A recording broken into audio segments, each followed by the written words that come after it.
اسی مناسبت سے میں نے مناسب سمجھا کہ میں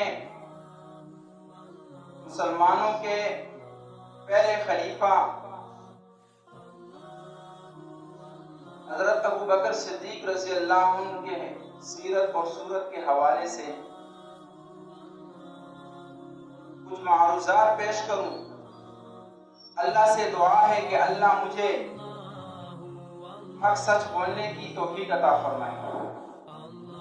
حضرت ابو بکر صدیق رضی اللہ عنہ، ان کی کنیت ابو بکر، اصل لفظ ابو بکر ہے، کاف کے سکون کے ساتھ لوگ کہتے ہیں ابو بکر۔ ابو بکر لفظی غلطی ہے، اصل لفظ ابو بکر، ابو بکر۔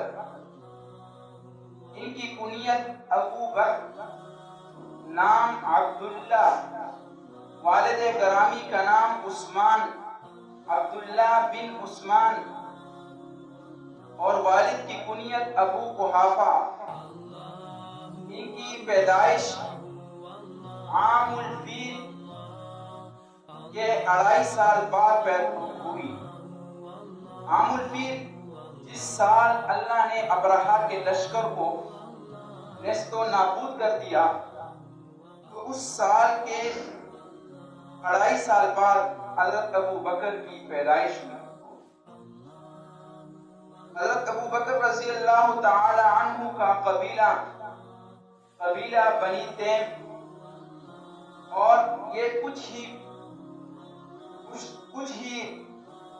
پشتوں کے بعد ان کا اور نبی اکرم صلی اللہ علیہ وسلم کا سلسلہ نسب ایک ہو جاتا ہے۔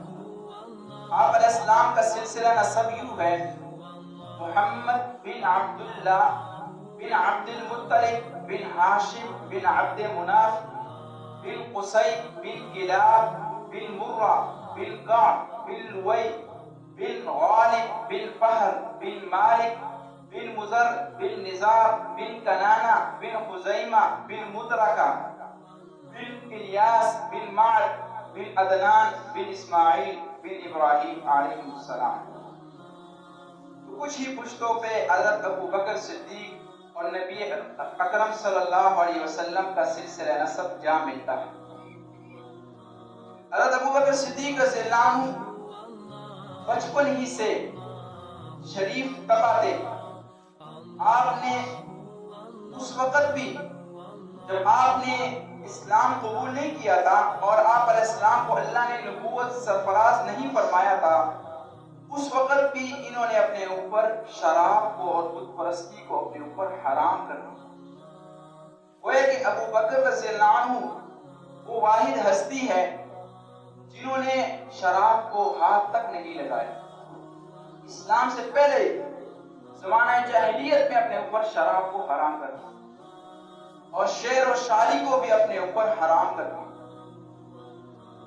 حضرت ابو بکر صدیق رضی اللہ عنہ انتہائی دیانتدار، امانتدار تاجر تھے، اور آپ ان بڑے تاجروں میں سے تھے جو ملک شام کی طرف تجارت کیا کرتے تھے۔ اور حضرت ابو بکر صدیق رضی اللہ عنہ کی بچپن ہی سے نبی اکرم صلی اللہ علیہ وسلم کے ساتھ دوستی تھی۔ جب آپ علیہ السلام کو اللہ نے نبوت سے سرفراز فرمایا، مشرکین مکہ نے آپ کا مذاق اڑایا، اور مشرکین مکہ نے حضرت ابو بکر سے کہا کہ تمہارے دوست ہمارے بتوں کو برا بلا کہتے ہیں، اور کہتے ہیں کہ یہ بت، یہ پتھر لا ينفع ولا يضر، نہ نفع دے سکتے ہیں نہ نقصان دے سکتے ہیں، تم اپنے دوست کے بارے میں کیا کہتے ہو؟ حضرت ابو بکر صدیق رضی اللہ عنہ حضور انور صلی اللہ علیہ وسلم کی خدمت میں حاضر ہوتے ہیں، حضور سے عرض کرتے ہیں، یا رسول اللہ، میں نے لوگوں سے سنا کہ آپ کہہ رہے ہیں کہ میں اللہ کا مبعوث کرتا رسول ہوں، اللہ نے مجھے اپنے دین کے لیے منتخب کیا ہے، اللہ نے مجھے نبوت سے سرفراز فرمایا ہے، اور یہ بت کچھ بھی نہیں کر سکتے، یہ لات و عزا کچھ بھی نہیں کر سکتے، کیا آپ نے واقعی یہ دعویٰ کیا ہے؟ حضور اکرم صلی اللہ علیہ وسلم نے ارشاد فرمایا، جی اشہد انی، کہ میں گواہی دیتا ہوں، انا رسول اللہ، کہ میں اللہ کا رسول ہوں اور اللہ کے سوا کوئی معبود نہیں، یہ بت یہ کچھ بھی نہیں کر سکتے۔ حضرت ابو بکر صدیق رضی اللہ عنہ فوراً اسی وقت اسلام کو قبول کر لیں۔ حضرت ابو بکر صدیق رضی اللہ عنہ سب سے اول، سب سے پہلے اسلام قبول کرنے والے۔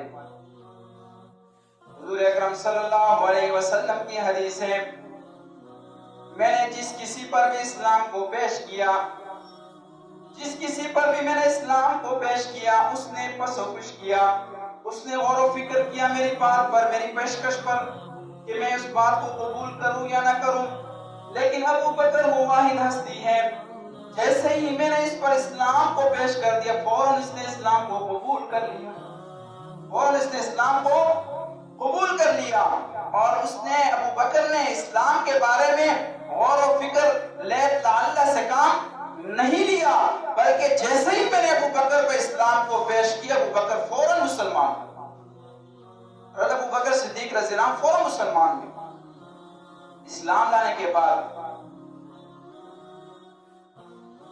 اگلے دن چند مسلمانوں کو حضور کی خدمت میں لے آئے، ان میں سے ایک حضرت ابو طلحہ رضی اللہ عنہ، بڑے جری بہادر انسانوں میں سے حضرت ابو طلحہ رضی اللہ عنہ۔ حضرت ابو طلحہ رضی اللہ عنہ حضرت ابو بکر کے پاس آئے، ابو بکر سے کہا کہ آپ نے سنا کہ حضور یہ ہمارے بتوں کو برا بھلا کہتے ہیں، محمد جو ہے انہوں نے کئی خداؤں کا ایک خدا بنا لیا اور ہمارے باپ و اجداد کی دین کی مخالفت کی۔ حضرت ابو بکر نے ابو طلحہ سے پوچھا، ابو طلحہ تم بتاؤ، تم جن بتوں کی عبادت کرتے ہو، لات و عزا کی عبادت کرتے ہو، ان کی حیثیت کیا ہے؟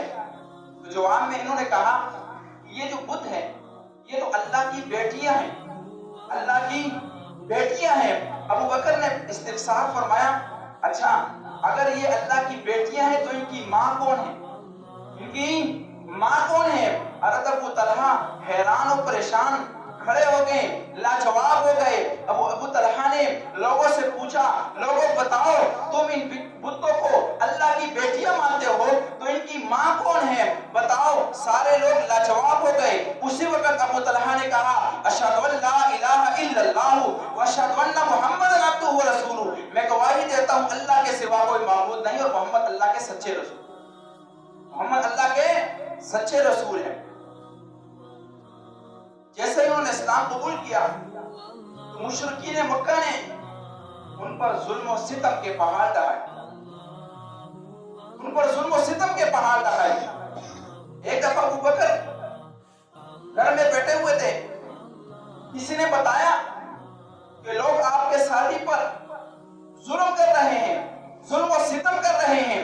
حضرت ابو بکر رضی اللہ عنہ گھر سے دوڑتے ہوئے مسجد میں تشریف لاتے ہیں، مسجد حرام میں تشریف لاتے ہیں، کیا دیکھتے ہیں کہ مشرکین مکہ نے حضور انور صلی اللہ علیہ وسلم کو لٹایا ہوا ہے، حضور کو ظلم و ستم کر رہے ہیں۔ حضرت ابو بکر رضی اللہ عنہ لوگوں کو مکہ مارتے ہیں، ایک کو اس طرف ہٹاتے ہیں، دوسرے کو دوسری طرف ہٹاتے ہیں اور کہتے ہیں اتقتلون رجلا ان یقول ربی اللہ، کیا تم اس شخص کو قتل کرتے ہو جو کہتا ہے کہ میرا رب اللہ ہے، میرا رب اللہ ہے، وَقَدْ جَاءَكُمْ بِالْبَيِّنَاتِ، اور وہ تمہارے پاس واضح نشانیاں، واضح آیات لے کر آ گیا۔ جب انہوں نے دیکھا کہ ابو بکر آئے ہیں تو انہوں نے حضور کو چھوڑا، ابو بکر پہ ٹوٹ پڑے، ہائے ہائے ہائے، حضرت ابو بکر پہ ٹوٹ پڑے۔ حضرت ابو بکر رضی اللہ عنہ کو اتنا مارا کہ حضرت ابو بکر صدیق رضی اللہ عنہ لہو لہان ہو گئے، لہو لہان ہو گئے، اور لوگوں نے یہ گمان کر لیا کہ ابو بکر اس دنیا سے چلے گئے، ورنہ اور اگر نہ گئے اس بیماری میں تو ان کا بچنا ناممکن ہے، ان کا بچنا۔ ابو بکر کے قبیلہ والوں بنو تیم کو پتہ چلا، انہوں نے مسجد حرام میں آئے، حضرت ابو بکر رضی اللہ عنہ بے ہوش پڑے ہوئے ہیں، ان کے جسم سے خون ہی خون بہ رہا ہے، اور کہہ رہے ہیں بنو تیم والے کہ اگر ابو بکر رضی اللہ عنہ کو کچھ ہوا تو اس کے بدلے میں ہم عتبہ کو قتل کریں گے، اس کے بدلے میں ہم عتبہ کو قتل کریں گے. وہ ان کو اٹھا کے لے جاتے ہیں. لے جانے کے بعد رات کے وقت پوری دن حضرت ابو بکر بے ہوش، لب تک نہیں ہلا رہے. رات کو دیر میں ان کی آنکھ کھلی. لوگ بڑے خوش ہوئے کہ حضرت ابو بکر کو ہوش آیا. آنکھ کھلنے کے بعد پہلی لفظ جو ان کی زبان سے نکلی، پہلا لفظ جو ان کی زبان سے نکلا، پہلی بات جو ان کی زبان سے نکلی وہ یہ کہ محمد صلی اللہ علیہ وسلم کا کیا حال ہے. لوگ پوچھنے لگے کہ تم اتنے زخمی ہو، جسم سارا لہو لہان ہے، جسم پہ کوئی جگہ ایسی نہیں جہاں پر زخم نہ لگا ہو، پھر بھی تم محمد کا حال پوچھتے ہو. ان کو غصہ آیا تو ابو بکر نے اپنی والدہ ام جمیل سے کہا، جب تک میں محمد کو نہ دیکھ لوں اس وقت تک کھانا پینا میرے اوپر حرام ہے. اس وقت تک کھانا پینا میرے اوپر حرام ہے جب تک میں محمد کو نہ دیکھ لوں. وہ حضرت ابو بکر کو دار ارقم میں لے آتے ہیں. دار ارقم وہ جگہ تھی جہاں مسلمان جمع ہوتے تھے. جب حضور اکرم صلی اللہ علیہ وسلم ابو بکر رضی اللہ عنہ کو دیکھتے ہیں اتنی زخمی حالت میں میرے پاس آیا ہے میرے حالات معلوم کرنے کے لیے، تو حضور اکرم صلی اللہ علیہ وسلم حضرت ابو بکر کو چومتے، حضرت ابو بکر کو چومتے ہیں. صحابہ نے دیکھا کہ حضور ابو بکر کو چوم رہے ہیں تو صحابہ نے ابو بکر کو چومنا شروع کر دیا. معراج کے واقعے میں جب آپ علیہ السلام واپس آئے، صبح ابو جہل آپ کے پاس سے گزرا. ابو جہل نے کہا کہ محمد، ہم نے سنا ہے رات کو بڑی سیر کر کے آئے ہو. ابو جہل ملعون حضور کا مذاق اڑا رہا ہے، حضور سے کہہ رہا ہے کہ تم راتوں رات تم نے ساتوں آسمانوں کی سیر بھی کر دی، جنت اور دوزخ کی سیر بھی کر دی، بیت المقدس میں انبیاء کرام کو نماز بھی پڑھا دی. یہ ہم نہیں مانتے، یہ عقل سے بعید بات ہے، یہ نہیں ہو سکتا. مشرکین مکہ نے دیکھا اب ہمارے پاس ایک بات آ گئی ہے، اس بات سے ہم ابو بکر اور محمد میں جدائی ڈال سکتے ہیں. اب ہمارے پاس موقع آ گیا ہے، اس موقع سے ہم فائدہ اٹھاتے ہیں اور ہم ابو بکر اور محمد کے درمیان جدائی ڈالتے ہیں. مشرکین مکہ دوڑتے دوڑتے حضرت ابو بکر کے پاس جاتے ہیں. ابو بکر سے کہتے ہیں، کیا تمہاری عقل اس بات کو تسلیم کرتی ہے کہ ایک آدمی نے ایک ہی رات میں بلکہ رات کے ایک حصے میں مکہ سے مسجد حرام تک سفر کیا ہو، مسجد حرام سے ساتوں آسمان کا سیر کی ہو، جنت اور دوزخ اللہ سے ملاقات کی ہو؟ کیا تم اس بات کو مانتے ہو؟ کیا تم اس بات کو مانتے ہو؟ حضرت ابو بکر نے پوچھا، یہ بات کون کہہ رہا ہے؟ انہوں نے کہا تمہارے ساتھی محمد کہہ رہے ہیں. حضرت ابو بکر نے جواب فرمایا، اگر محمد کہہ رہے ہیں تو میں بالکل مانتا ہوں، بالکل سچ کہہ رہے ہیں، بالکل سچ فرما رہے ہیں. اسی وقت حضور نے حضرت ابو بکر کا نام صدیق رکھا. حضرت ابو بکر کو صدیق کے لقب سے نوازا. صدیق انبیاء کا درجہ اللہ کے ہاں سب سے بلند ہوتا ہے. انبیاء کے بعد جو دوسرے نمبر پر درجہ ہوتا ہے وہ صدیقین کا ہوتا ہے. أولئك الذين أنعم الله عليهم من النبيين والصديقين والشهداء والصالحين. ہم نماز میں اللہ سے دعا مانگتے ہیں، اے اللہ اہدنا الصراط المستقیم، اے اللہ ہمیں سیدھا راستہ دکھا دیجیے. صراط الذین انعمت علیہم، ان لوگوں کا راستہ دکھا دیجیے جن پہ آپ نے انعام کیا. انعام یافتہ لوگ کون ہیں؟ انبیاء، صدیقین.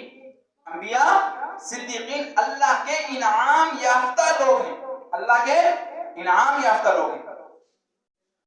حضور علیہ السلام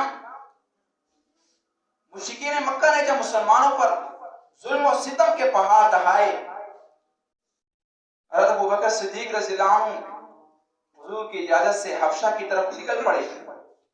جب یمن کے قریب برق الغیمات ایک علاقہ ہے وہاں پہنچے، توجہ، وہاں پر ایک آدمی تھا ابن الدغنہ. ابن الدغنہ نے حضرت ابو بکر سے کہا سے نہیں سنو گے سمجھ میں نہیں آئے گی. حضرت ابو بکر سے کہا ابو بکر کہاں جا رہے ہو؟ آپ جیسا شریف النسب انسان، شریف النفس انسان مکہ سے نکالا جا رہا ہے. آپ جیسے انسان کو کسی علاقے سے دربدر نہیں کیا جاتا. آپ آئیے ہمارے ساتھ، میں آپ کو اپنی امان میں لیتا ہوں، کوئی آپ کو مکہ میں ستائے گا نہیں. اور ابن دغنہ جو شخص وہ حضرت ابو بکر کو لے کر مکہ واپس آتے ہیں. مکہ والوں سے کہتے ہیں مکہ والوں آج کے دن میں اعلان کرتا ہوں ابو بکر میری پناہ میں ہے، کوئی اس کو تکلیف نہیں پہنچائے گا، کوئی اس کو تکلیف نہیں پہنچائے گا. حضرت ابو بکر نے فرمایا ٹھیک ہے میں آپ کی پناہ کو قبول کرتا ہوں. مکہ والوں نے بھی کہا مجھے پناہ آپ کی منظور ہے، لیکن بات یہ ہے کہ ابو بکر اپنے گھر میں نماز پڑھے گا، گھر کے کمرے میں نماز پڑھے گا اور قرآن کو اونچی آواز سے تلاوت نہیں کرے گا. حضرت ابو بکر رضی اللہ عنہ بڑے رقیق القلب تھے، بڑے نرم دل تھے.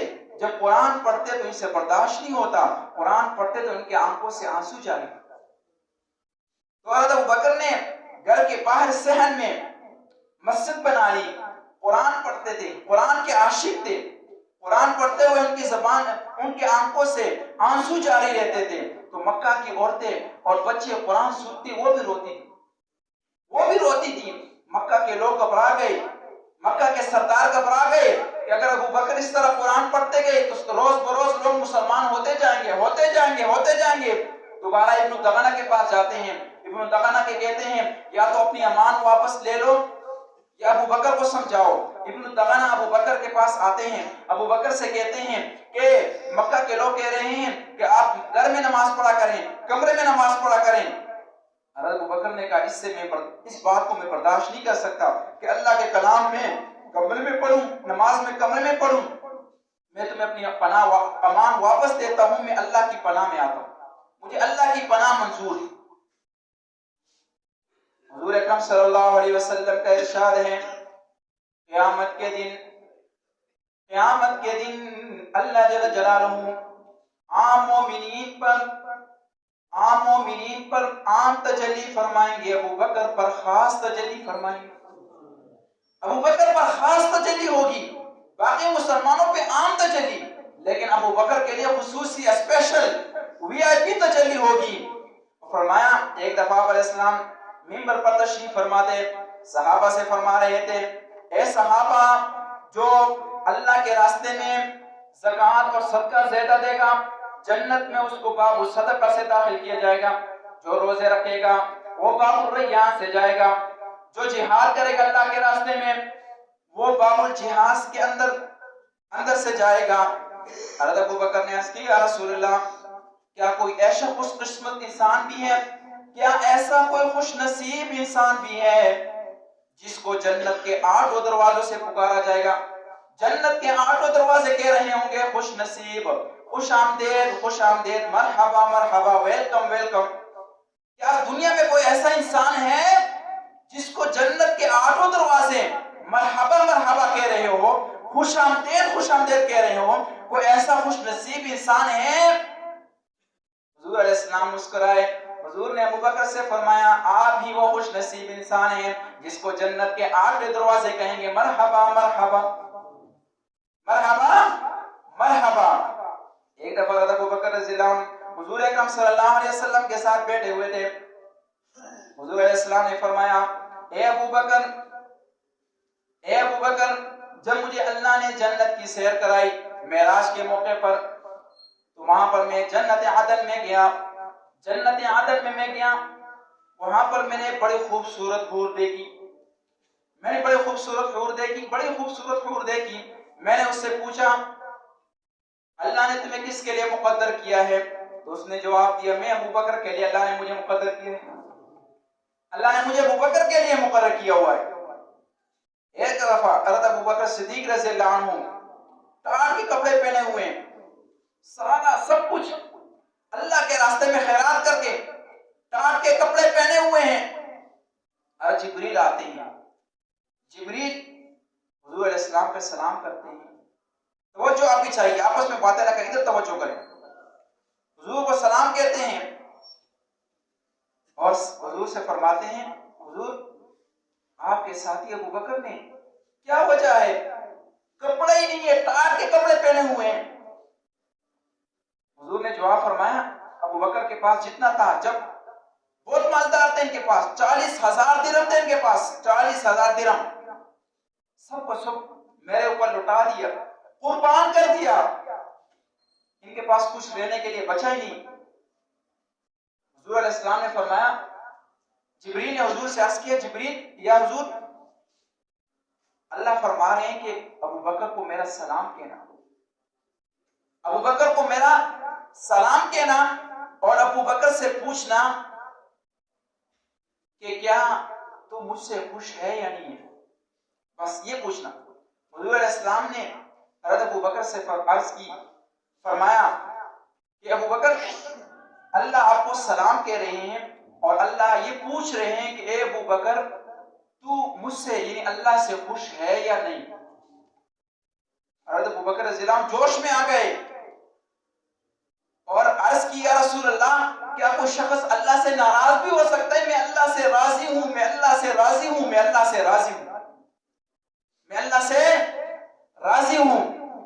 حضور علیہ السلام نے ارشاد فرمایا کہ جس کسی نے بھی میرے اوپر احسان کیا، میں نے ہر ایک کے احسان کا بدلہ دے دیا دنیا میں، لیکن ایک واحد ہستی ہے جس کا احسان کا بدلہ میں نہیں دے سکتا، اس کا بدلہ اللہ دے گا آخرت میں، حضرت ابو بکر صدیق رضی اللہ عنہ۔ وہ سیدنا حضرت ابو بکر صدیق رضی اللہ عنہ جن کے احسانات کا بدلہ اللہ جل جلالہ آخرت میں عطا فرمائے۔ ایک دفعہ حضرت عمر رضی اللہ عنہ نے کچھ لوگوں کو دیکھا کہ لوگ یہ باتیں کہہ رہے ہیں کہ عمر ابو بکر سے افضل ہے۔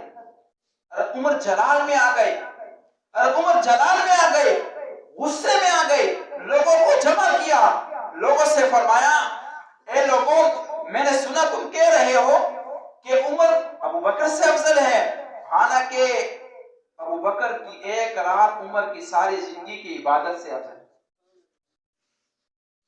ایک دن اور ایک رات عمر کی ساری خاندان سے افضل ہے، عمر کے سارے خاندان سے افضل ہے۔